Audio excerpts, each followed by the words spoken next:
Renegociar uma dívida é muito mais do que simplesmente assinar um contrato.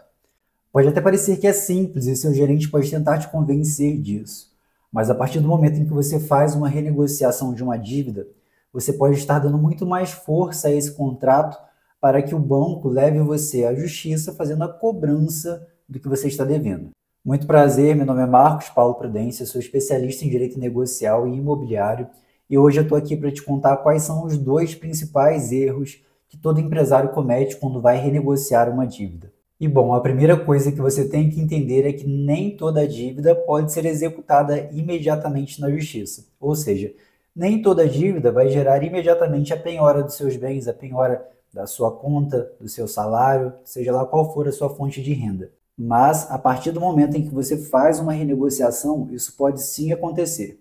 E por quê? O banco precisa entrar primeiro com o que a gente chama de ação monitória. A ação monitória nada mais é do que um processo pelo qual o banco tem que demonstrar que essa dívida é devida, que esse valor foi utilizado porque ele não tem um contrato válido para que ele faça imediatamente a execução da dívida. Mas o que acontece quando você assina uma renegociação? Você assina também uma confissão de dívida. E com a confissão de dívida, o banco consegue dispensar, ou seja, consegue deixar de lado essa fase, esse procedimento da ação monitória e pode ir direto para a ação de cobrança. E nesse caso, aí sim, o seu patrimônio está muito mais fácil de ser alcançado, em muito menos tempo. E esse é o primeiro erro que empresários ou não empresários cometem quando vão fazer uma renegociação de uma dívida: assinar a confissão de dívida.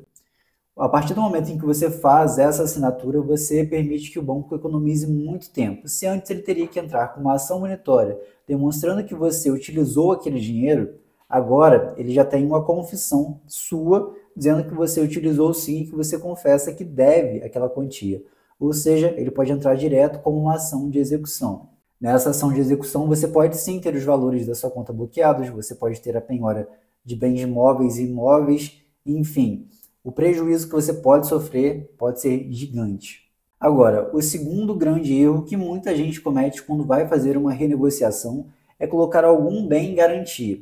E por que você não deve fazer isso? Porque a partir do momento em que você coloca um imóvel, um carro em garantia de uma dívida que você renegociou, caso você entre em inadimplência, esse imóvel, esse carro, ele pode ser utilizado para pagar essa dívida imediatamente. A instituição financeira não vai precisar pesquisar por bens porque você já indicou um bem que pode ser utilizado para quitar essa dívida. Além disso, é claro, caso você queira renegociar essa renegociação que já aconteceu, porque sim, isso é possível, vai ficar muito mais difícil para que você consiga convencer o banco de que isso é uma boa oportunidade, tanto para você quanto para ele, porque ele já tem um imóvel dado em garantia ali, então ele está numa situação muito mais confortável que você.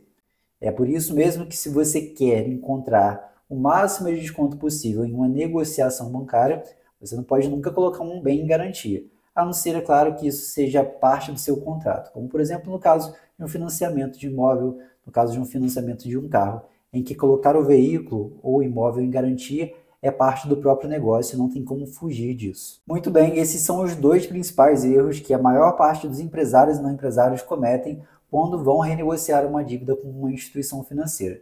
Se você gostou desse vídeo, não deixe de compartilhá-lo com pessoas que podem se beneficiar dessa informação.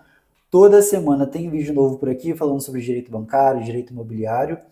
E é isso. Um abraço e até a próxima.